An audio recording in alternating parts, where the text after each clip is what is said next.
안녕하세요. 성경플러스입니다. 요한계시록에는 14만 4천이라는 숫자가 나오고 있습니다. 오늘은 그 숫자의 의미가 뜻하는 것이 무엇인지 한번 살펴보도록 하겠습니다.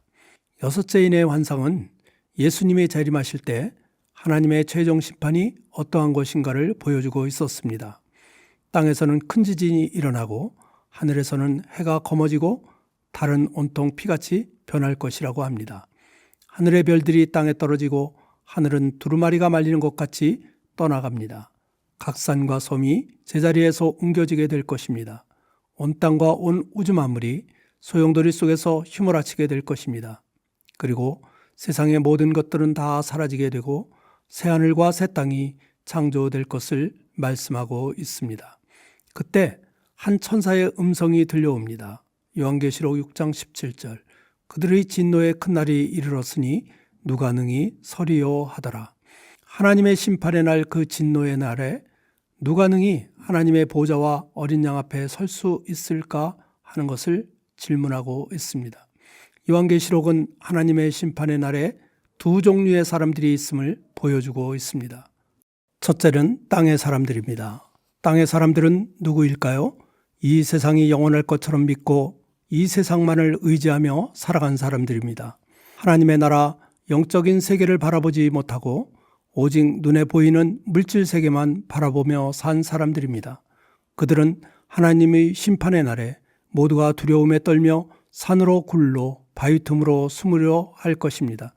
그러나 그들은 하나님의 심판을 피할 수가 없습니다. 그래서 그들은 산과 바위에게 말합니다. 차라리 우리 위에 떨어져 하나님의 진노를 당하지 않게 하라. 차라리 하나님의 진노를 받는 것보다 죽는 것이 더 낫다는 비명입니다. 이와 같이 그 심판의 날에 땅의 사람들은 감히 하나님의 심판대 앞에 설 자가 없을 것임을 말씀하고 있습니다. 그러나 그 하나님의 진노의 날에 하나님 보좌 앞에 능히 설 자들이 있습니다. 그들은 바로 인침을 받은 자들입니다. 요한계시록 7장 4절. 내가 인침을 받은 자의 수를 들으니 이스라엘 자손의 각 지파 중에서 인침을 받은 자들이 14만 4천이니 인침을 받은 자들은 하나님의 소유가 된 그분의 백성들이라는 상징적인 의미가 있습니다. 인침은 하나님께서 그들을 보호하시고 구원받을 자로 구별하는 표식입니다. 당시 로마 시대 문화에서는 인침은 소유권이나 보호의 표시로 사용되었다고 합니다. 요한계시록의 인침도 역시 하나님의 보호와 소유를 상징한다고 볼 수가 있습니다.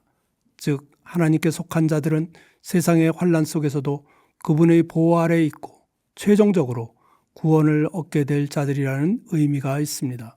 그런데 그들의 수가 14만 4천 명이라고 합니다. 그렇다면 14만 4천 명의 숫자의 의미는 무엇일까요? 14만 4천 명은 이스라엘 자손의 각 12지파별로 각각 12,000명씩을 합친 숫자입니다. 그렇다면 심판의 날에 유대인들만 14만 4천 명이 구원을 받게 되는 것일까요? 그렇지는 않습니다. 사도 요한은 그 환상을 본 후에 또다시 다른 환상을 봅니다. 요한계시록 7장 9절. 2일 후에 내가 보니 각 나라와 족속과 백성과 방언에서 아무도 능히 셀 수 없는 큰 무리가 나와 흰 옷을 입고 손에 종려가지를 들고 보좌 앞과 어린 양 앞에 서서 사도 요한이 본 또 다른 환상은 능히 셀 수 없는 큰 무리가 어린 양 앞에 서 있는 것입니다. 그들은 유대인들만 아닙니다. 그들은 각 나라와 족속과 백성과 방언에서 나온 자들입니다. 그들은 흰 옷을 입고 종려나무 가지를 들고 그들을 구원하신 하나님과 어린 양께 경배와 찬양을 돌리고 있는 것입니다. 그렇다면 그 흰옷을 입은 무리들은 누구일까요? 요한계시록 7장 14절. 이는 큰 환난에서 나오는 자들인데 어린 양의 피에 그 옷을 씻어 희게 하였느니라. 흰옷을 입은 무리들은 예수님을 믿고 십자가의 보혈로 깨끗이 씻김을 받아 하나님 앞에서 의롭다 칭함을 받은 성도들을 의미하고 있는 것입니다. 그들이 하나님의 심판의 날에 능히 하나님과 어린 양 앞에 담대하게 나아가 서게 될 것입니다. 그렇다면 마지막 날에 구원받는 성도들의 숫자는 얼마나 되는 것일까요? 여기에는 세 가지 의견이 있습니다. 첫째는 문자적인 해석입니다. 마지막 날에 구원을 받는 자는 문자 그대로 오직 14만 4천 명이라는 의견입니다.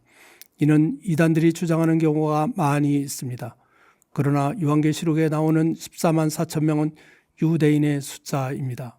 그러므로 어떤 특정 종교의 구원받는 숫자로 볼 수는 없을 것입니다. 둘째로 이스라엘 자손의 구원받는 숫자로 보는 견해가 있습니다. 유대인들은 14만 4천 명만이 구원을 받고 이방인들은 셀 수 없이 많은 사람들이 구원을 받는다는 의견입니다. 이러한 의견은 구원받는 숫자를 유대인과 이방인으로 분리하여 생각하는 것입니다. 그러나 이러한 의견에도 문제가 있습니다. 그 이유는 요한계시록 7장에 나오는 14만 4천 명의 숫자에는 12지파 중에서 단지파의 이름이 빠져 있기 때문입니다. 단지파는 우상을 숭배한 지파로서 심판을 받아 12지파에서 제외를 한 것이라고 추정을 하기도 합니다. 단지파 대신에 요셉의 아들인 므낫세 지파가 추가로 들어가 있습니다. 그러므로 이러한 숫자들은 결국 실제적인 숫자라고 보기에는 무리가 있습니다. 마지막 세 번째로 14만 4천을 단지 상징적인 숫자로 보는 견해입니다. 14만 4천은 구원받는 자의 충만한 수와 완전한 수를 의미한다고 보는 것입니다. 유대인들은 10이라고 하는 숫자를 완전수로 이해를 하고 있습니다. 12는 3 곱하기 4입니다. 3은 하늘의 수이며 4는 땅의 수입니다. 완전 숫자인 12에 많다고 하는 숫자 1000을 곱하면 12,000이 됩니다. 그 숫자의 12지파를 곱한 숫자가 14만 4천입니다.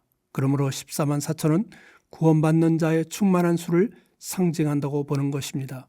그리고 뒤에 나오는 헤아릴 수 없는 무리들은 13만 4천 명에 대한 반복적인 표현으로 해석을 하고 있는 것입니다.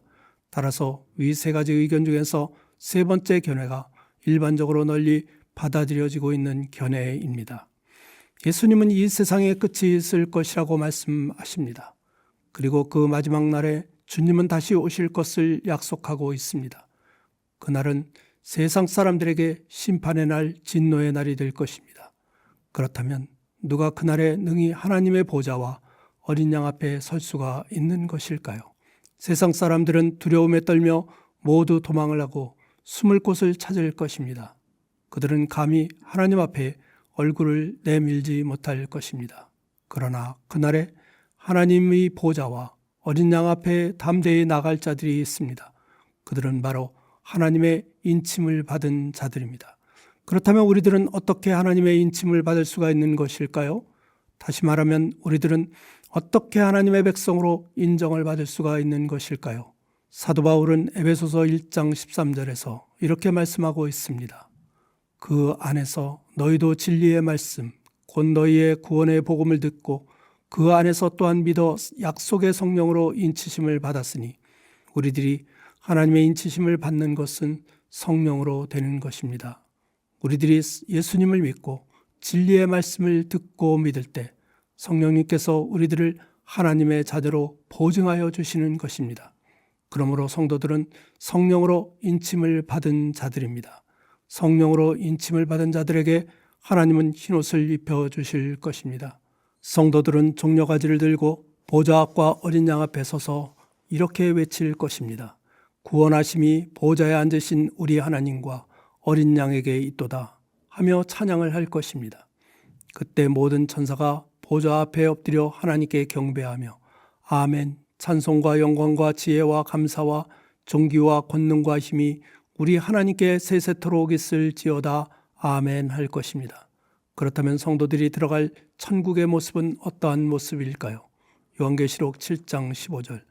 그러므로 그들이 하나님의 보좌 앞에 있고 또 그의 성전에서 밤낮 하나님을 섬기매 보좌에 앉으신 이가 그들 위에 장막을 치시리니 그들이 다시는 줄이지도 아니하며 목마르지도 아니하고 해나 아무 뜨거운 기운에 상하지도 아니하리니 이는 보좌 가운데에 계신 어린 양이 그들의 목자가 되사 생명수 샘으로 인도하시고 하나님께서 그들의 눈에서 모든 눈물을 씻어 주실 것임이라.